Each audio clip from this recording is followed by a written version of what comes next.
Bon, on remet ça. Là, je vais faire quelque chose que j'ai toujours refusé de faire.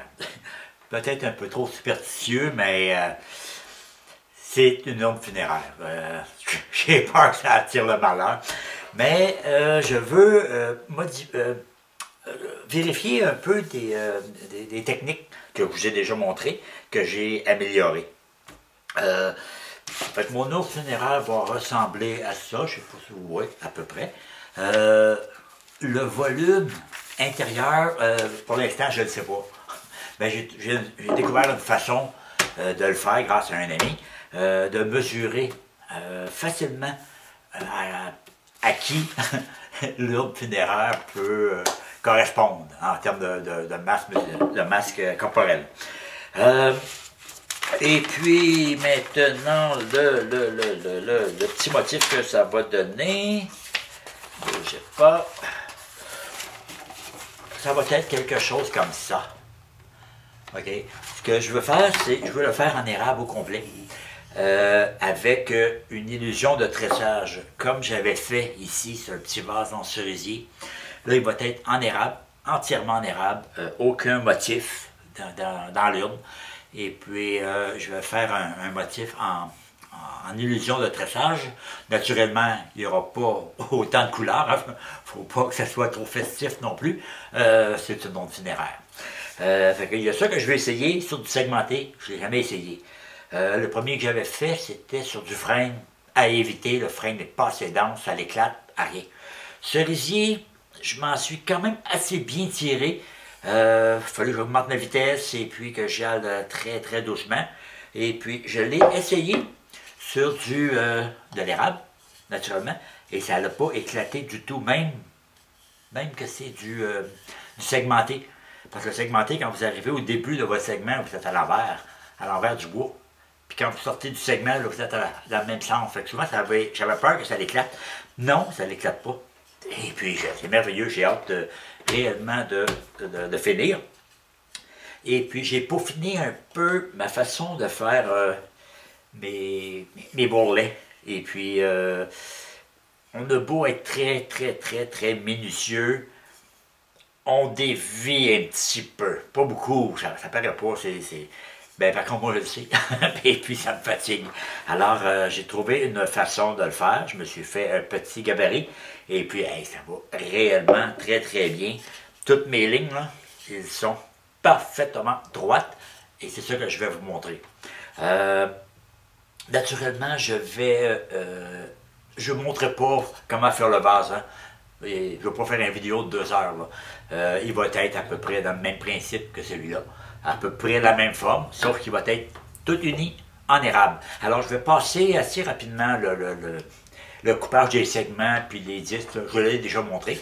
Si vous voulez savoir encore le savoir, regardez cette vidéo-là. Il est assez bien expliqué comment que je fais et puis comment j'ai procédé pour le faire.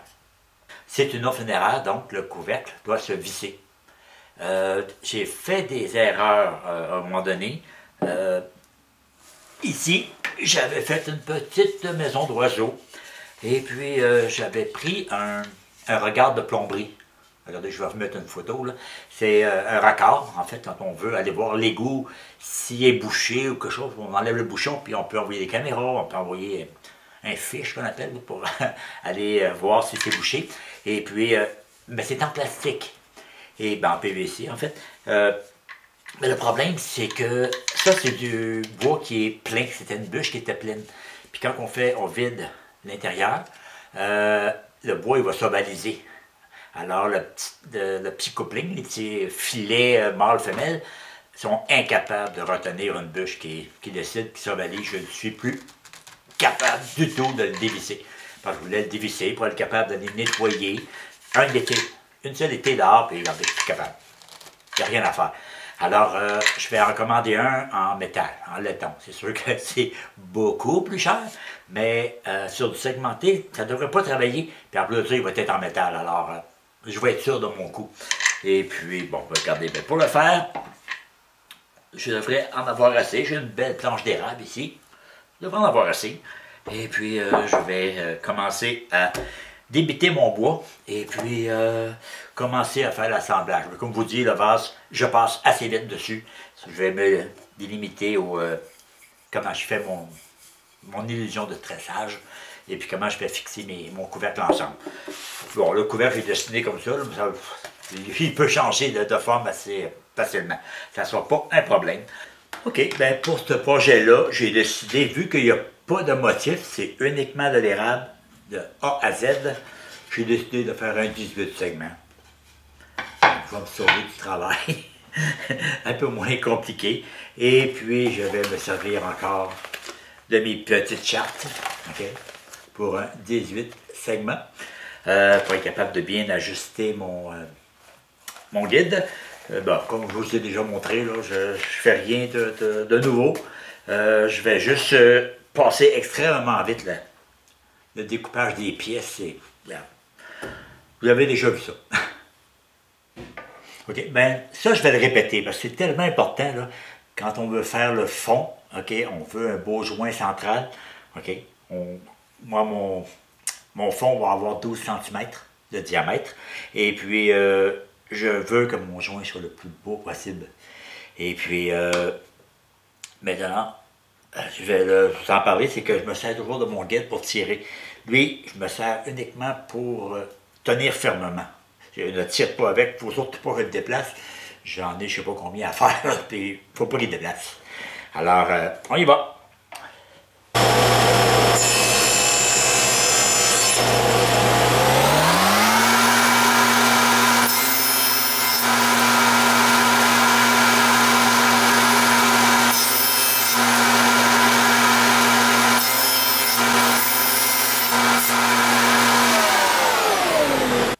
Et voilà. Pas beau ça? Le trou est minuscule, merveilleux. Fait que les gros qui ont 2 cm, c'est pour mon tenon, ma base, et le couvercle. Alors, là, je vais tout tailler mes petits blocs pour faire tous mes anneaux. Et puis, regardez, je vous reviens au que c'est fait. Là, vous m'avez vu faire souvent. J'ai terminé mon bricolage. Bon, je l'ai fait de la même façon que mon autre vase. Hein? Et puis, tous mes segments sont faits. Ils sont tous numérotés. Ceux-là, ceux-dessus, ils ont 2 cm d'épaisseur. Je les ai déjà amenés à la bonne épaisseur. Même chose pour ceux du bas. Et il me reste tous ceux du milieu. Je l'ai vu à 1 cm. Alors, ça va descendre un petit peu. Et puis, je le fais dans ma petite sableuse. Alors, je l'ai fait. Je passe ça aussi, là. Je l'ai fait.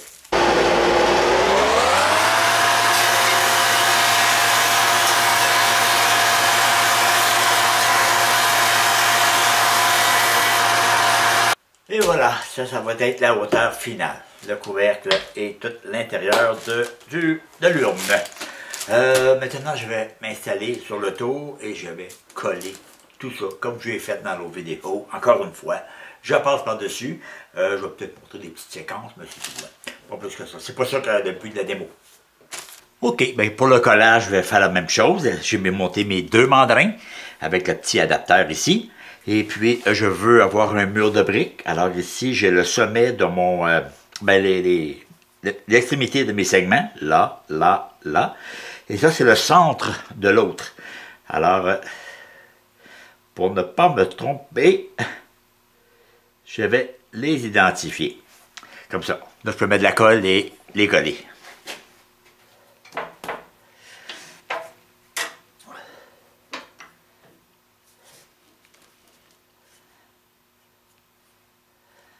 OK.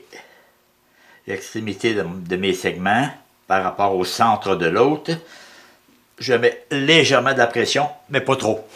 Parce que je ne veux pas crocher mes jumbo jaws. Alors, je vais laisser ça sécher pendant 30-40 secondes. Après ça, je vais mettre beaucoup de pression. Vous allez voir. OK, ça fait une quarantaine de secondes. J'enlève la pression. Je ouvre la mâchoire.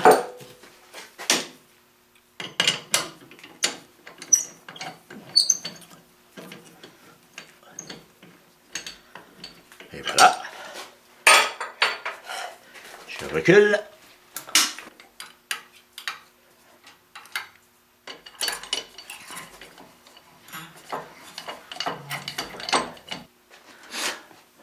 Je lui remets le petit cône.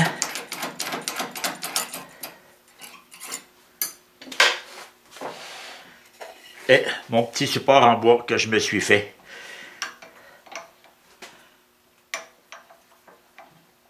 Je m'assure que rien n'a bougé. Non, ça c'est bien beau. Et là, je lui mets beaucoup de pression. Et je m'assure que mon joint est fermé parfaitement. C'est merveilleux. Et tous mes segments, je vais les faire de la même façon. Là. Je ne perdrai pas de temps là-dessus. C'est pas le but de la démo. Alors, OK. 6 segments supplémentaires. On part avec ça.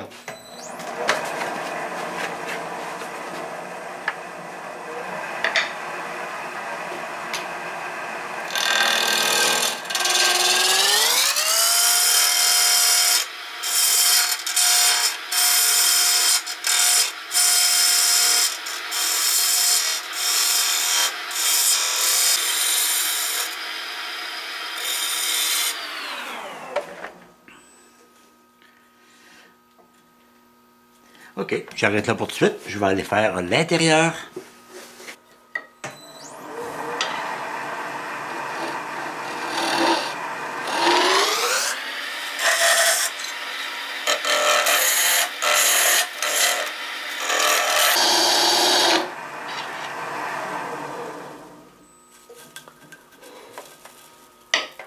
Quand ça coupe, ça va bien.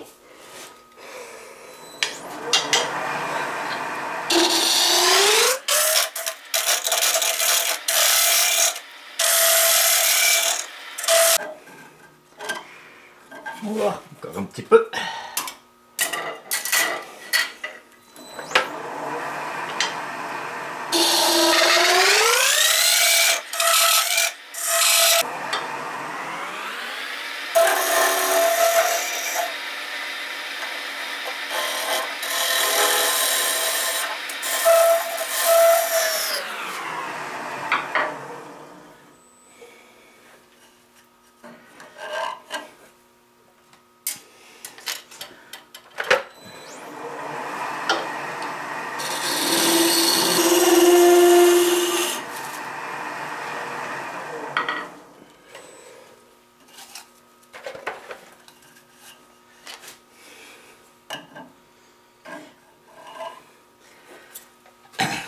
Super! Je ne le mets ici pas trop ici parce que j'ai pas fini mon collage. Alors, ce que je vais faire, c'est que je vais le sabler jusqu'à 4-5 cm pour le fond. Je n'y retoucherai plus. Alors, ça va être un bon départ. Bon, OK. 7 rangées de plus. Je vais garder mon appui parce que je vais éviter d'avoir du voilement.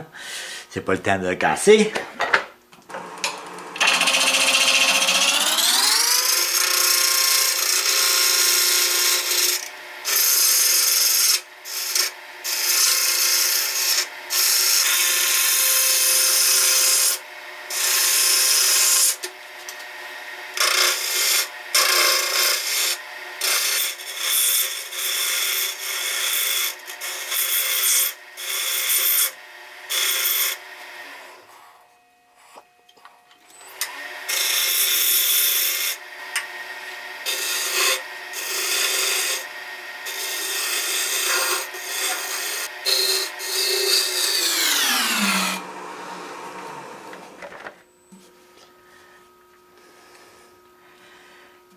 Super. Donc, c'est pas la forme finale, mais je n'ai pas de bosse. Ça semble bien. Mais je vais lui donner un petit coup de sablage. Et je reviens. OK, petit sablage grossier. Pour aller tourner l'intérieur, par exemple, j'installe ma lunette.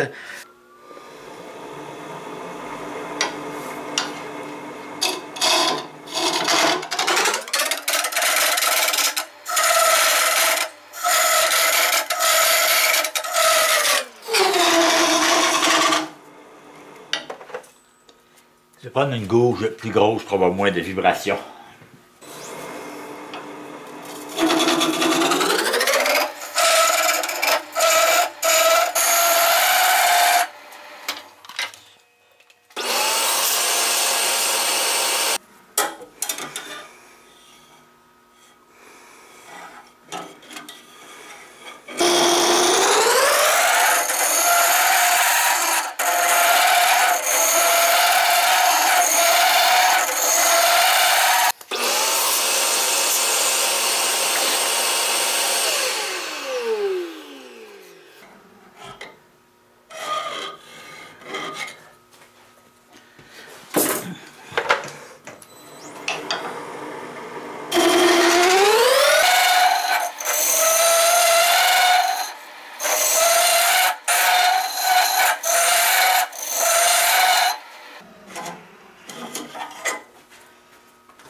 Merveilleux.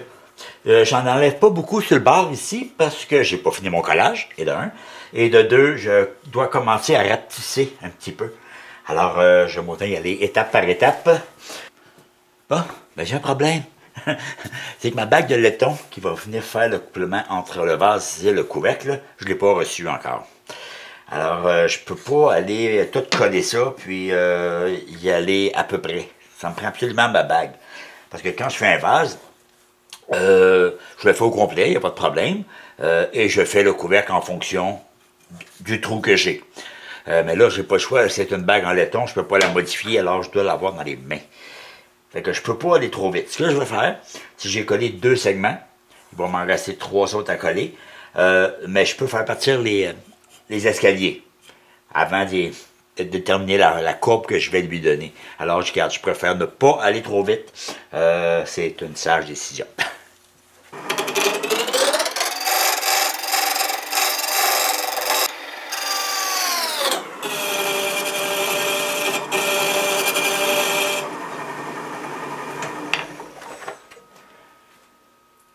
Je préfère y aller avec la coupe rasoir parce que je suis très près de mes roues. Hein. Mais regardez, ça fonctionne très bien pareil.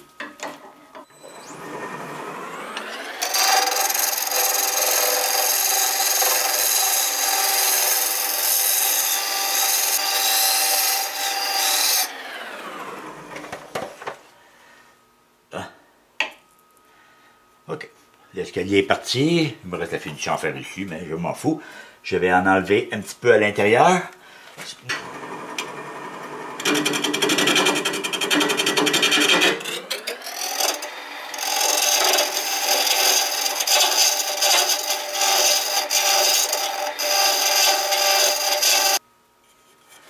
OK, j'ai juste fait partir une grosse partie de l'escalier. Je vais coller au moins 2 autres disques. Oui, je viens de recevoir mon accouplement. J'ai pris les 3 pouces. Les 3 pouces, c'est 7,6 cm. C'est grand un peu. Ben, je trouve un peu, là. 2 cm, 2 pouces et demi, ça aurait été assez. Ça, c'est 6,5. Ça aurait été bon. Mais c'est pas grave, je vais m'arranger avec. C'est très dispendieux. Ça m'a coûté 80$ canadiens, avec le shipping et les taxes et tout. Là. Mais la qualité est là, par exemple. Réellement, là, très satisfait. Mais comme je vous dis, le prochain coup, je vais peut-être prendre des 2 pouces et demi pour sauver 10$. Et puis, c'est ça. Là, ce que je vais faire, c'est je vais juste enlever l'escalier parce qu'il m'en reste encore une autre. Et je ne sais pas à quelle forme qu'il va avoir le dessus. Je vous avais dit que, bon, le couvercle, je ne savais pas trop comment le faire, fait que je vais décider au fur et à mesure que je vais le tourner. Alors, j'enlève les escaliers et je creuse un petit peu en dedans. Et je vais devoir sabler ici toute ma courbe, là.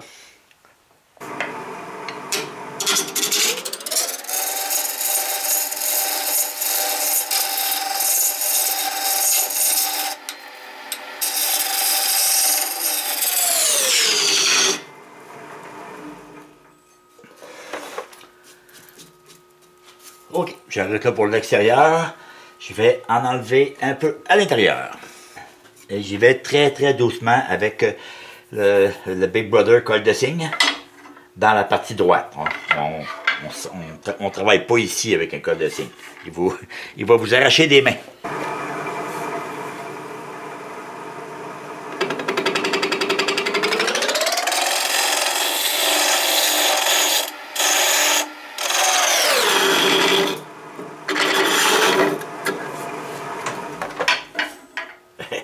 Il est déjà plein.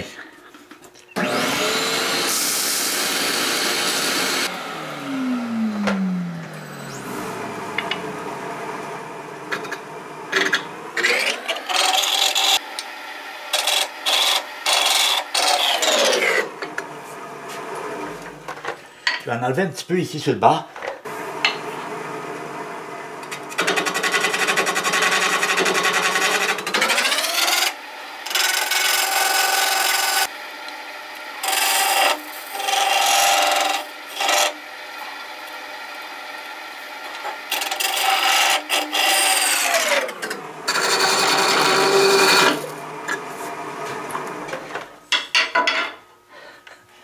voyez comment ça gruge bien, hein?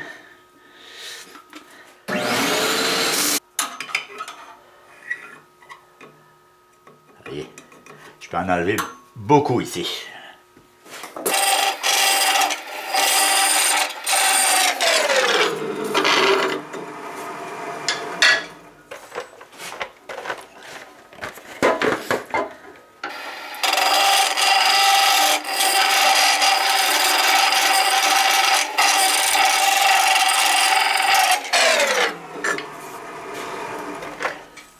Je vais réduire l'angle un petit peu, parce que là, c'est réellement là, des couches très très fines que j'enlève.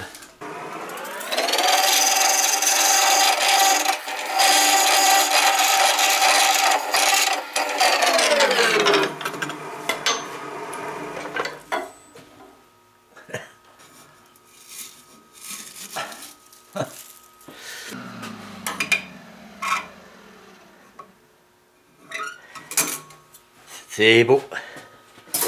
Je vais arrêter là parce que j'ai une bosse ici qu'il faut que j'enlève, que je n'aime pas. Alors, un coup, je vais avoir fini de le creuser, sabler. Là, je vais retoucher l'extérieur.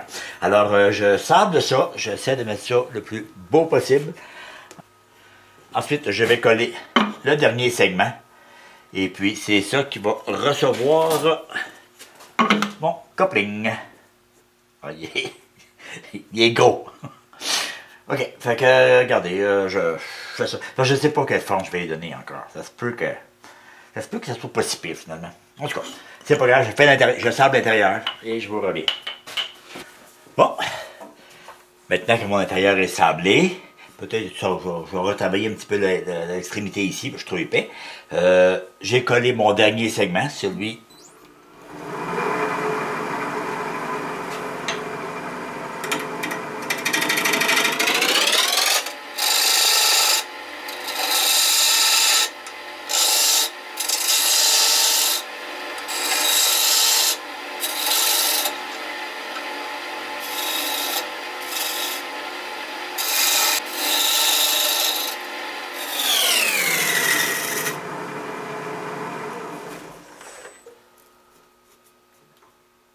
OK. Je vais arrêter là pour l'instant. Je ne sais pas quel diamètre que je vais lui laisser. Ça va dépendre de mon ouverture. Et puis, j'aime mieux aller tranquillement.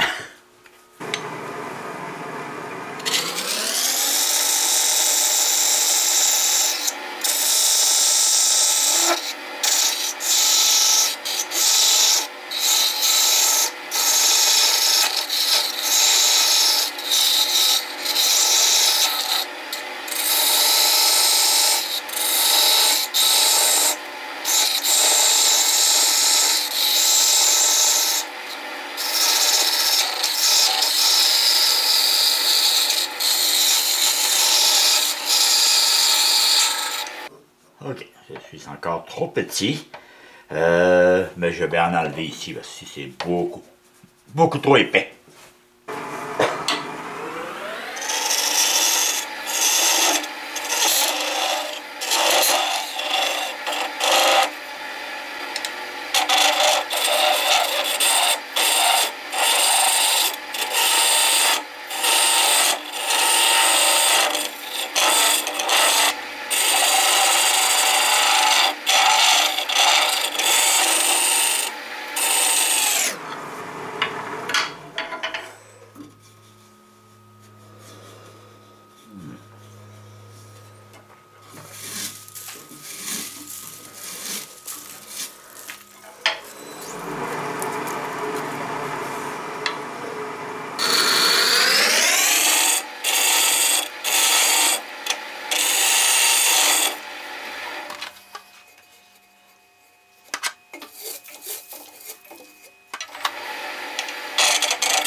Merveilleux. J'arrête là. Je vais le sabler. J'aime mieux le faire au sablage parce que je prends pas de chance. Terminé. Et c'est magnifique. C'est pas parce que c'est la dernière maison qu'elle doit être laide à l'intérieur. Hein? Faut que ce soit beau. Maintenant, il faut que j'installe ça. J'insère ça. Là, il va falloir que j'y aille extrêmement tranquillement pour faire un beau travail.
OK. C'est bon. Un petit peu plus profond.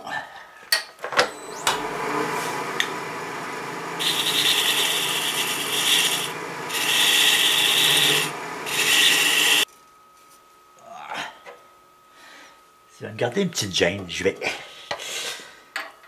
en donner une petite affaire de plus encore.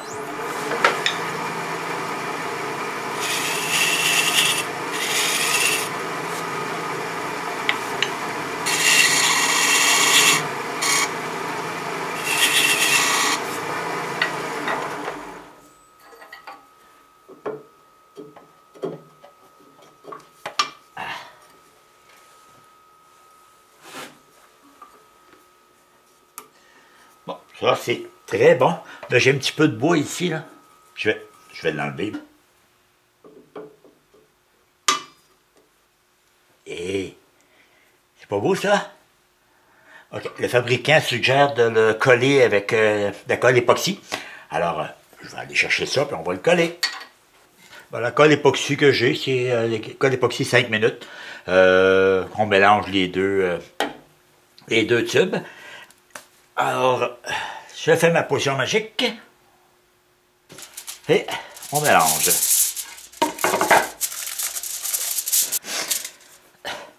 Et je prends un pinceau qui a eu des jours meilleurs.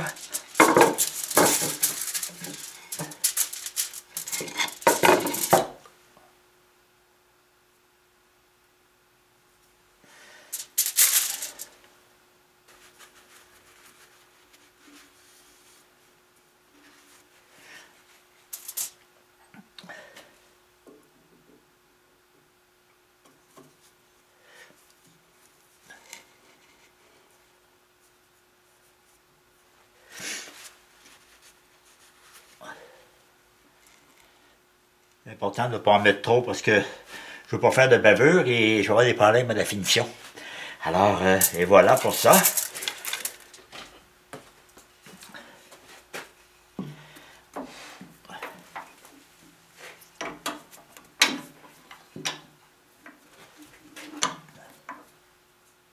Comme ça, je suis sûr qu'elle est bien rentrée au fond. Et puis, bon, c'est une époxy 5 minutes, mais je vais aller dîner. Fait que quand je vais revenir, ça va être prêt pour continuer. Et super, je suis content. Et oui, et ça va être beau, ça. Merveilleux.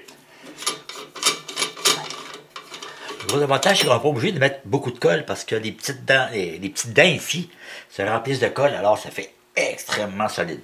Là, ce que je fais, je le protège avec du ruban.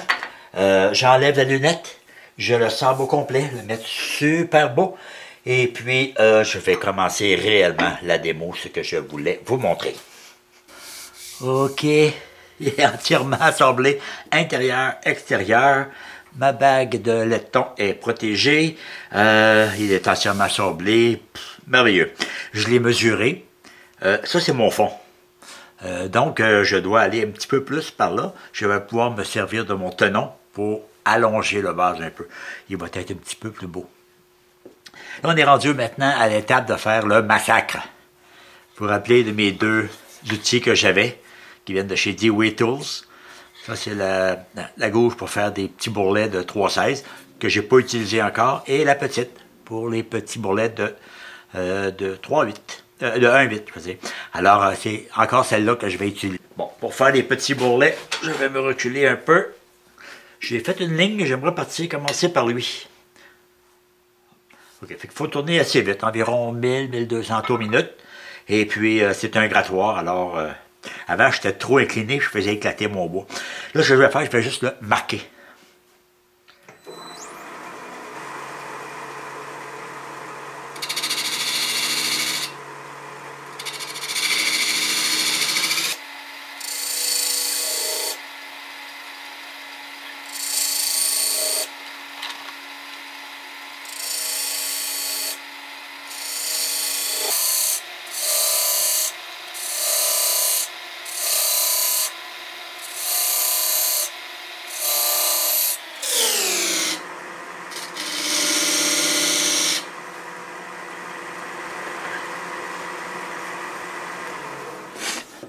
L'important, c'est de bien rentrer la pointe dans la rainure. Après ça, on s'en va faire l'autre pointe pour ne pas déraper. J'ai dérapé une place ici, là. Mais ça va, je vais l'arranger. Là, je vais les compter pour le plaisir. Bon, j'en ai 44. 44. Fait que je vais me rendre à 50. Je vais en faire peut-être 2 de plus ici. Et voilà. Hey, c'est beau. Ça n'a pas éclaté. Yeah!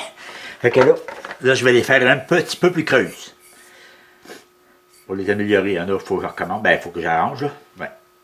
On y va.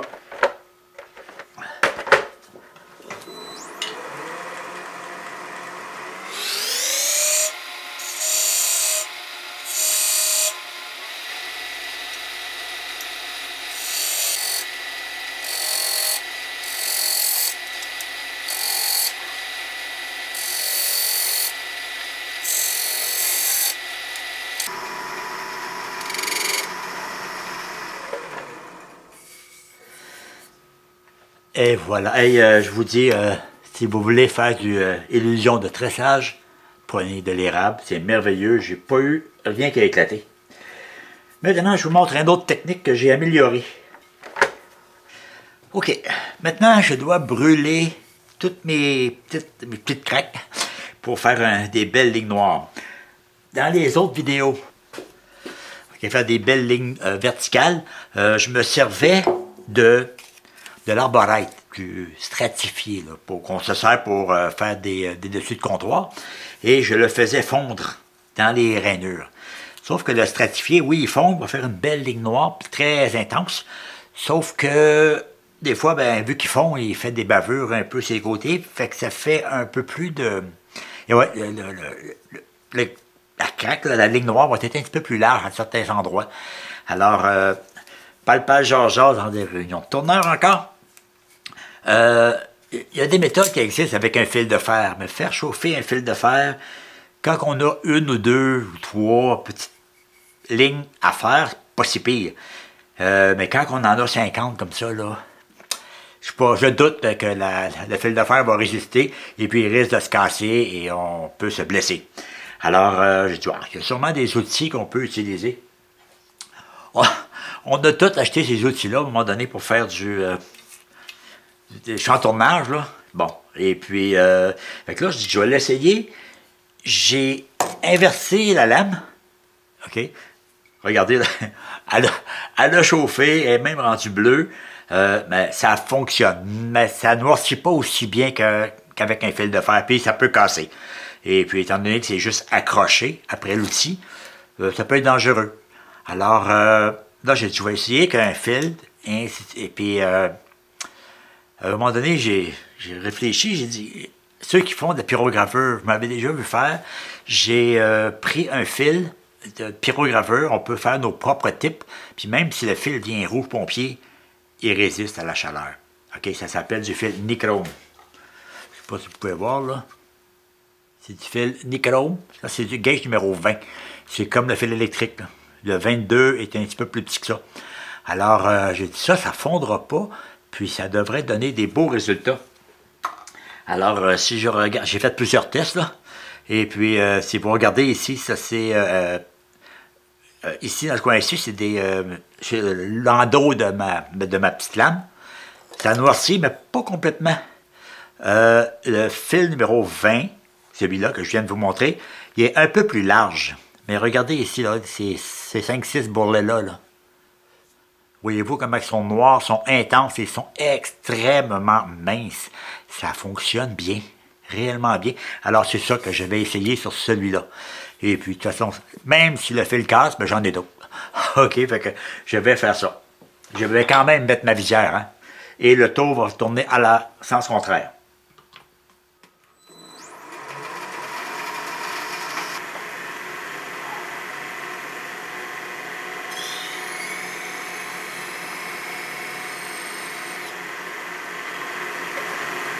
C'est pas beau ça? Merveilleux!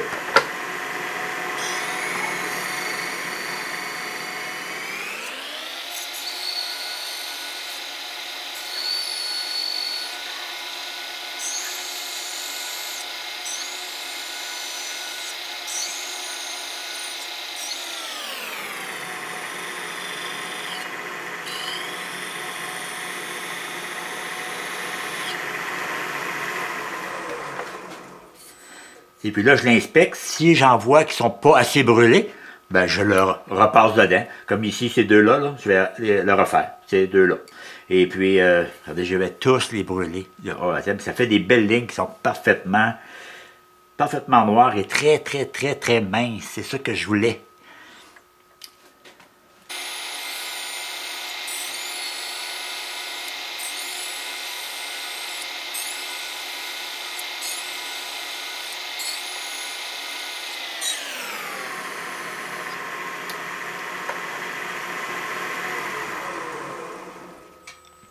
Et voilà.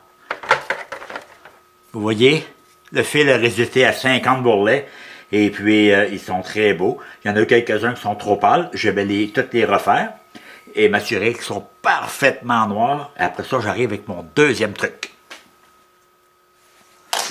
OK. Je ne l'ai pas dit, mais ben, je l'ai dit dans d'autres vidéos. Là, mais du fil nichrome, c'est exactement la même chose que vous avez dans votre grille-pain. Hein? L'élément, il vient rouge pompier. Mais ils ne font pas. C'est ça, du fil nichrome. Et puis cette troulette-là, je l'ai pris sur Amazon. Je pense que c'est une affaire comme 7 ou 8 $ pour 50 pieds.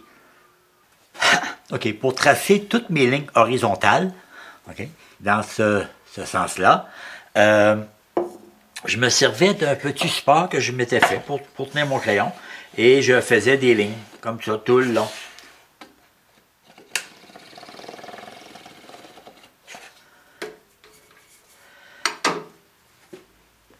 Et puis, avec mon brûleur, c'est là que j'essayais de les brûler.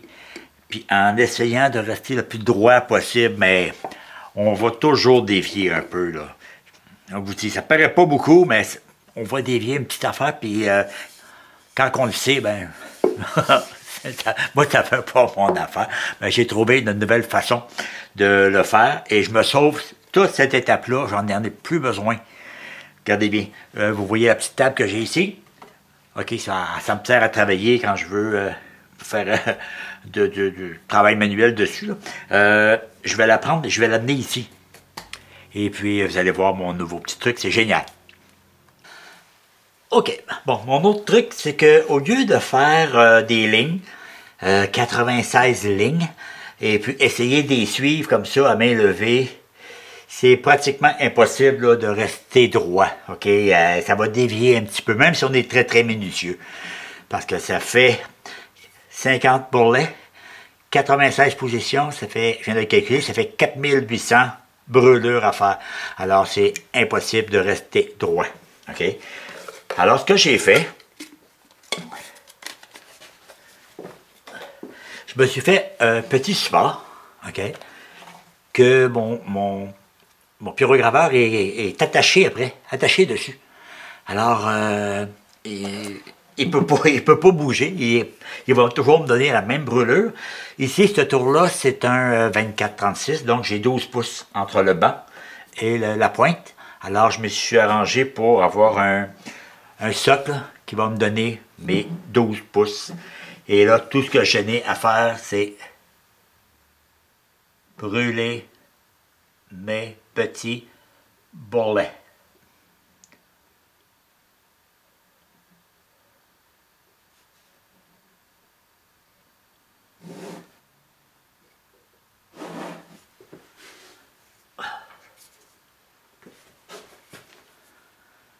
Là, je regarde au bout du tou là, et je suis parfaitement droit. Et le gros avantage, c'est que je peux m'asseoir et faire ça tranquillement. Là, je vais aller à la position 2, je vais en faire 2-3 pour vous montrer. Et voilà. C'est ça que ça donne, c'est parfaitement droit, c'est merveilleux. Là, j'ai 48 positions sur mon indexeur. J'ai un autre bouton qui est... là, je vais relever. Il est ici. Ça me donne des demi-mesures. Alors, je vais en faire un ou deux, là, juste pour vous montrer. Et voilà. Ça, c'est 96 positions, puis je regarde mes lignes, là, sont parfaitement droites. Je suis très content. Alors, c'est mon travail demain. Vous ne me regarderez pas faire 4800 brûlures, là, hein? Je vais vous sauver ça. Je vous reviens un coup qui est tout fini.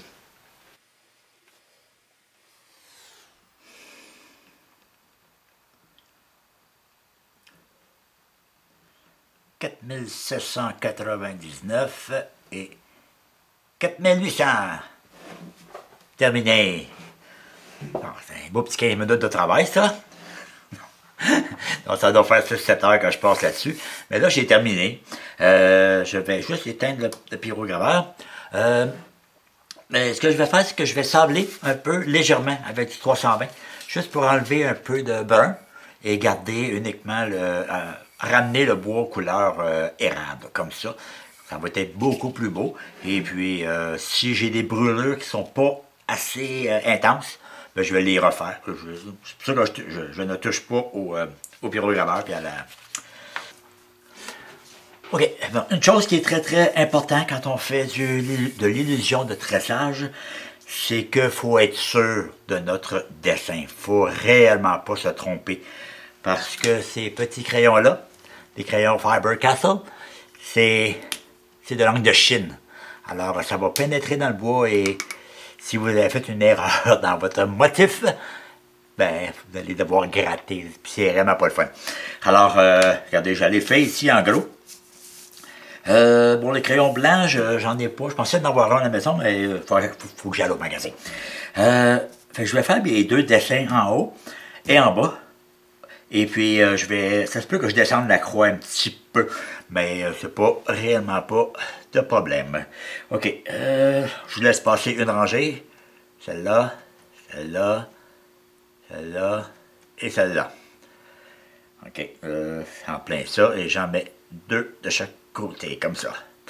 Alors, je vais dessiner tout mon dessin, et puis, en m'assurant que j'arrive parfaitement, là. Quand je vais arriver au bout, que j'arrive pile.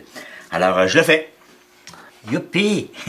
J'arrive parfaitement à la même place. Alors, maintenant que je sais que mon dessin est correct, comme on dit, j'avais bien calculé mes 96 positions pour que le début arrive avec la fin, je peux les noircir, mais je ne les noircirai pas au complet. On n'est jamais à l'abri des erreurs, alors je fais juste les marquer, tout simplement.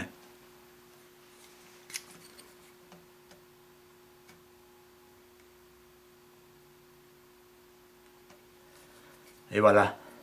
Fait que ça va être beaucoup plus visible. Et puis, je vais être sûr, que je ne me suis pas trompé. Bingo. Bien réussi. Je fais la même chose à l'autre extrémité. Faut que je me trompe de ligne, par exemple. C'est bien celle-là. Encore au crayon plomb. Ça veut dire celle-là. Celle-là.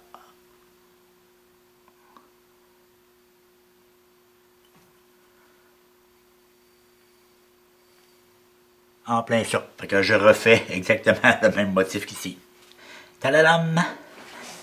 pas d'erreur. Alors, je vais aller dans mon bureau chercher un crayon qui est un peu plus large, parce que ça, c'est un très, très, très fin. Je vais en chercher un autre. Bon. Je vais aller chercher un médium.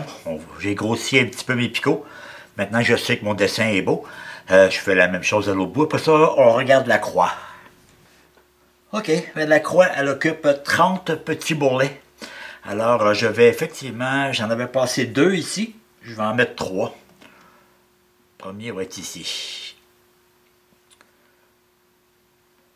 Je voulais choisir le plus beau bord, mais il est beau partout.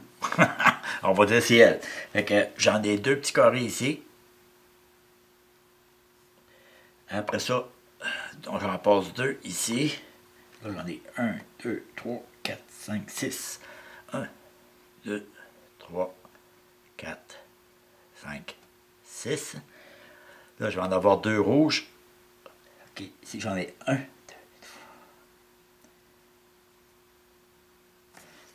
Bon, je vais mesurer la croix au complet, là. Ça va être moins long que de... Je ne tirerai pas de vidéo. Et puis, je la dessine et puis on regarde ça.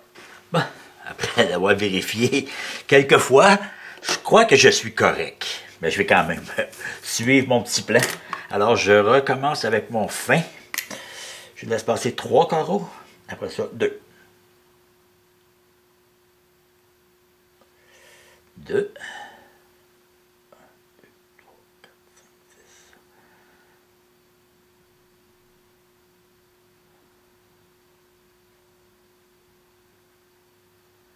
On laisse passer 2. Après ça, 15.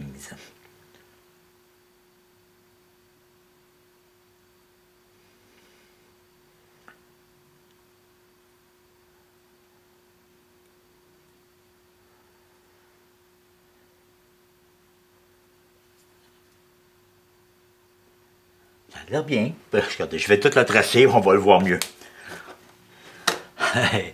Une chance que on les fait au crayon plomb avant. J'ai failli faire une erreur ici. Et puis, c'était en plein dans mon motif. Alors, ça aurait été catastrophique.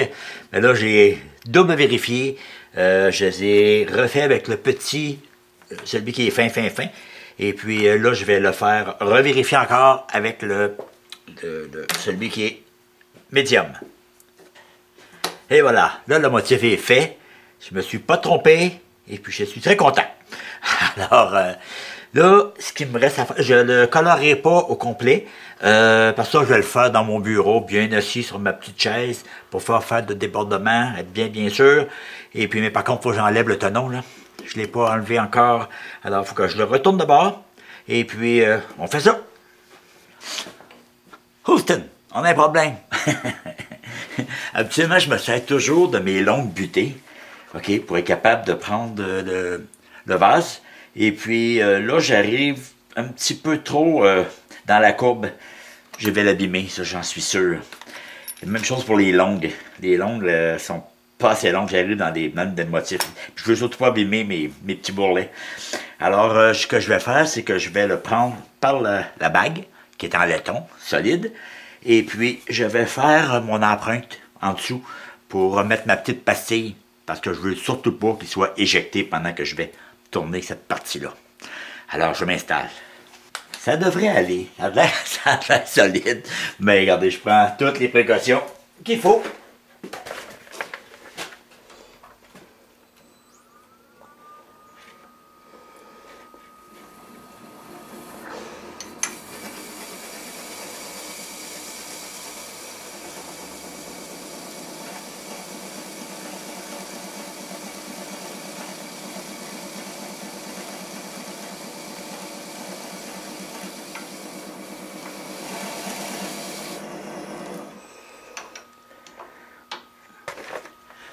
Je vais aller assez profond parce que je veux être capable de l'arrondir ici en dessous.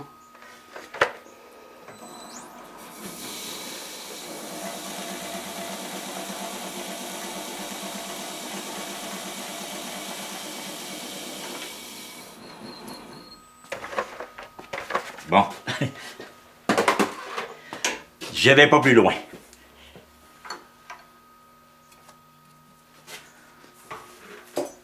Et je remets ma contrepointe. OK. Le motif que je vais lui faire à peu près la même chose qu'ici.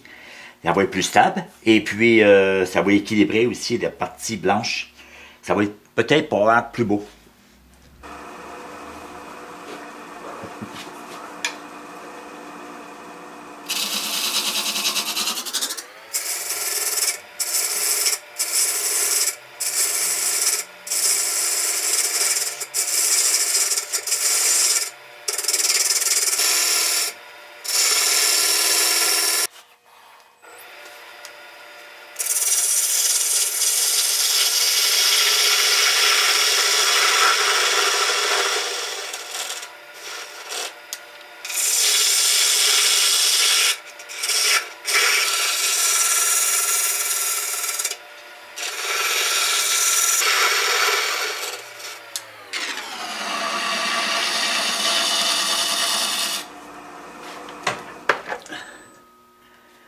Je ne pousserai pas ma chance trop loin. Je pense que je suis correct.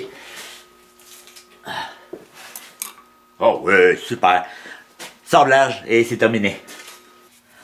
Et voilà, l'urne entièrement terminée. Une autre chose que j'appréhendais, c'est que mon couvercle appuie parfaitement bien tout le tour, que soit bien fermé. Je ne savais pas comment ça arrivait, mais regardez si c'est bien fait. J'ai mon anneau ici qui va aller dans le couvercle. Regardez. Il y a du jeu. C'est quand il est appuyé un sur l'autre que là, il est très, très, très solide. Alors, je n'ai qu'à faire mon couvercle un petit peu concave. Fait que quand il va appuyer ici tout le tour, il va être barré. Ça va être merveilleux. Alors, il me reste qu'à lui faire son couvercle. On va commencer ça. OK. Ben, comme mon centre est très beau, je vais me servir du plus petit... la plus petite contrepointe que j'ai.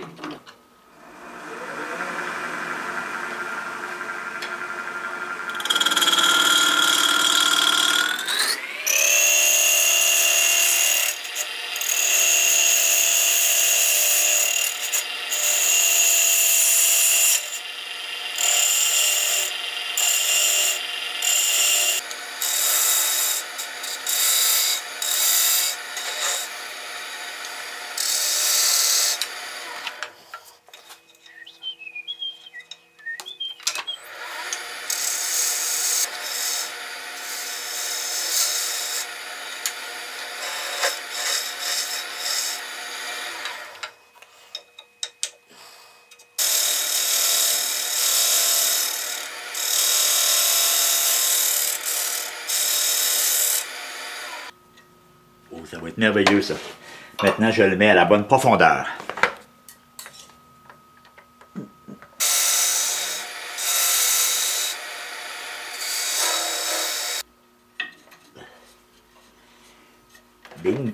Bingo! OK. Maintenant, je vais enlever ça.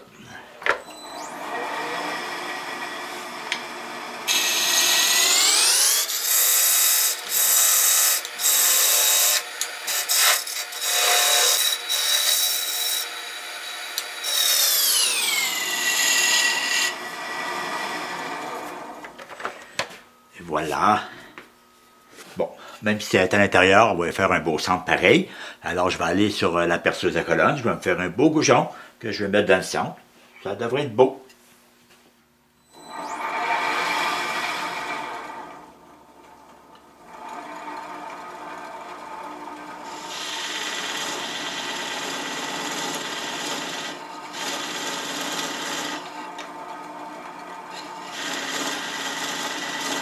Ce que je vais faire, c'est trouver la bonne grosseur de mon couvercle. Parce que j'ai plus tellement de matière, hein.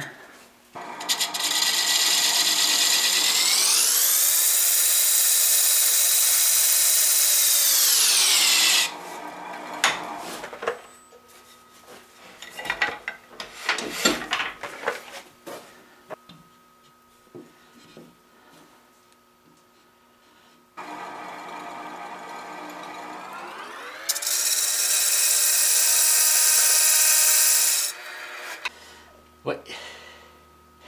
Mais je crois que, au lieu de le faire rond comme j'avais fait sur mon petit dessin, je pense que je vais garder la même courbe que lui. Ça pourrait être très très beau.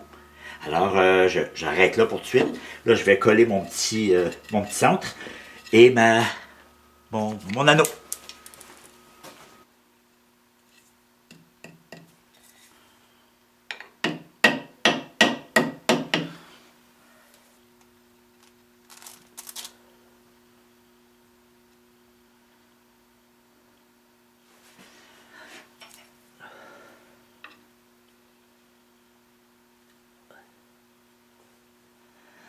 On colle le dernier anneau. On s'assure qu'il n'y a pas de débordement de colle. Je vais même faire un petit tour. Il commence déjà à figer. Bon, et voilà. Ouais, ben, le joint est magnifique. Alors, ça va être ça. Là, je vais faire le dessus. Je vais le laisser plat sur le dessus. Ça peut être beau. Alors, ben, je viens à le démancher puis l'essayer jusqu'à temps que je trouve une forme qui me plaît. OK. J'ai mis mon morceau numéro 2 en expansion dans mes filets. C'est bien protégé pour ne pas les briser, les filets. Maintenant, je lui donne une forme qui va être belle.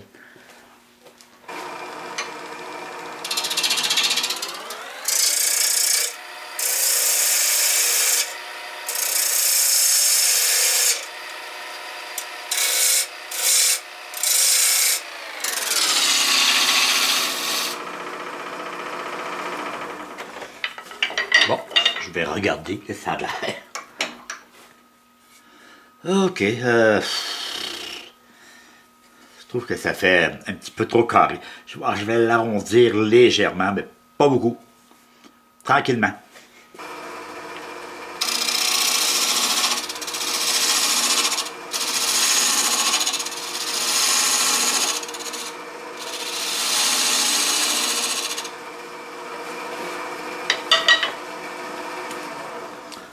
On regarde ça.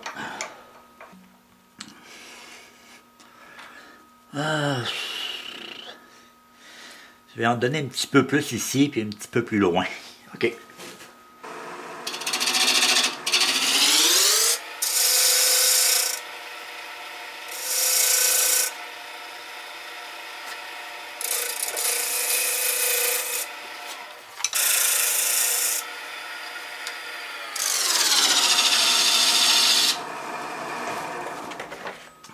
Bon, je vais arrêter là. Je vais lui faire un petit goujon, comme j'ai fait pour l'autre bord.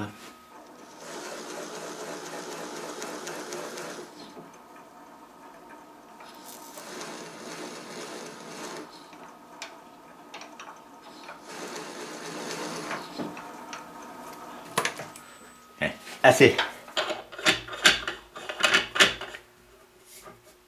J'ai réussi! C'était ma première route funéraire, puis je suis content du résultat.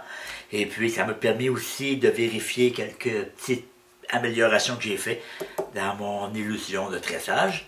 Là, ce qu'il me reste à faire, et puis c'est colorier, tout ça. Il faut que j'aille chercher du blanc parce que j'en ai pas.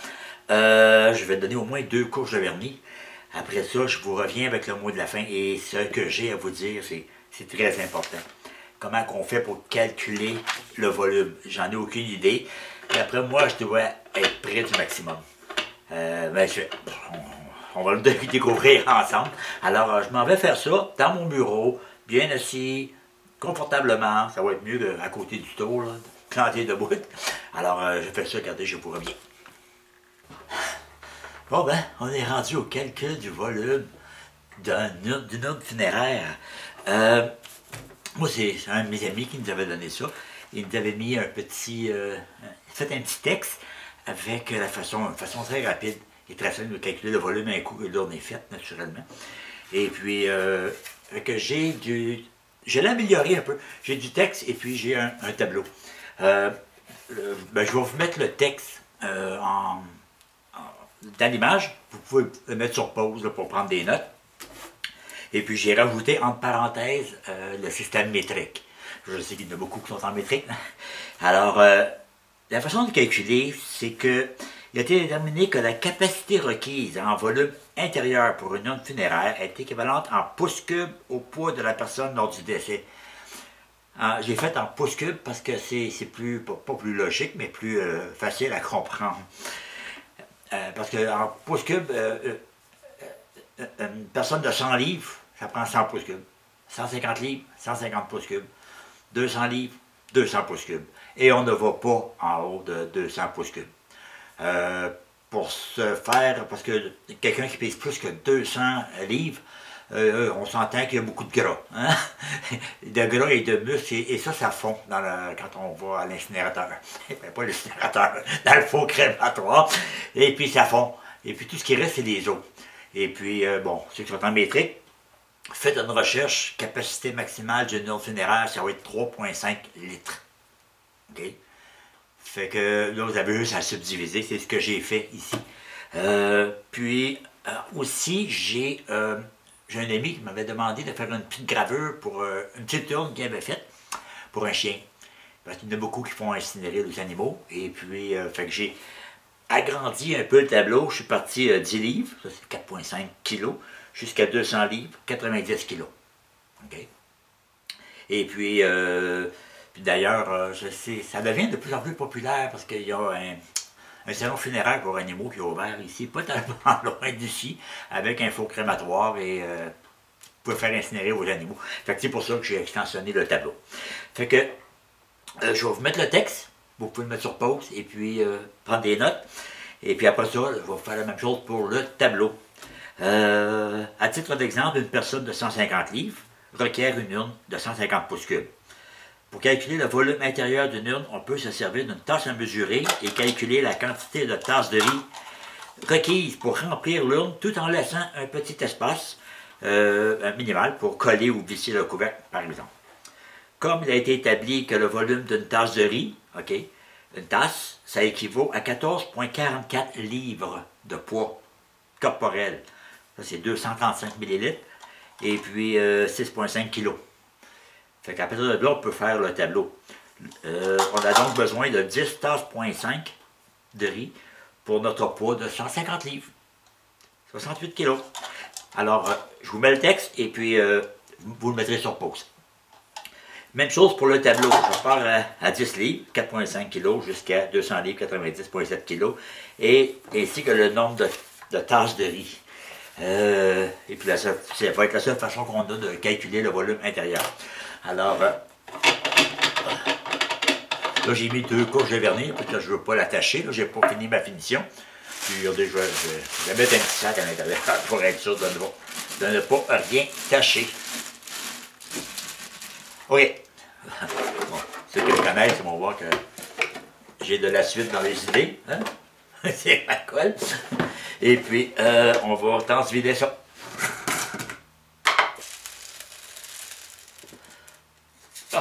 On va commencer par ça. Et puis, je vais prendre la tasse. C'est marqué, hein? Une tasse équivaut à 235 millilitres. Fait qu'on y va.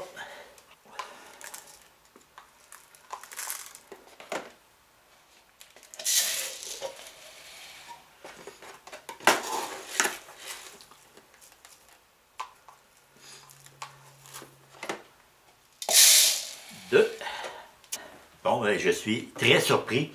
Je n'ai mis que 7 tasses et demie. 7 tasses et demie, ça représente le poids d'une personne d'environ 110 livres, 50 kilos. C'est vraiment pas beaucoup. Peut-être ma paroi est trop épaisse, je sais pas. Mais vraiment surpris. Puis je suis rendu ouvert, je suis rempli à peu près jusqu'ici. Je l'ai bien secoué pour bien la tasser. J'ai enlevé le sac pour être sûr de ne pas faire d'erreur. Et puis, bon, c'est ça, la façon de calculer une urne. Alors, la prochaine, ben, je vais peut-être y aller un petit peu plus gros, un petit peu plus volumineux, pour voir.